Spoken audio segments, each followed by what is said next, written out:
Scan for Sovi, your AI bestie. I got your back. Comparative advantage problems can be tricky, but we will solve this fast. Let us look at the labor hours required for each firm right now.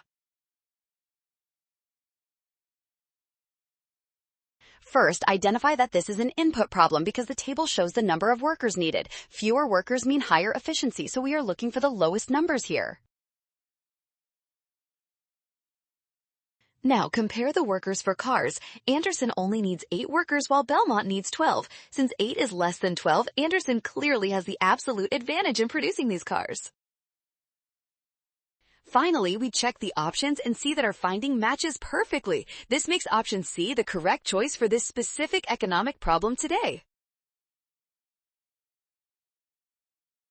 Well done! Scan the code you can learn better with Sovi. Avoid rush and watch signs. Trust given data and check steps carefully.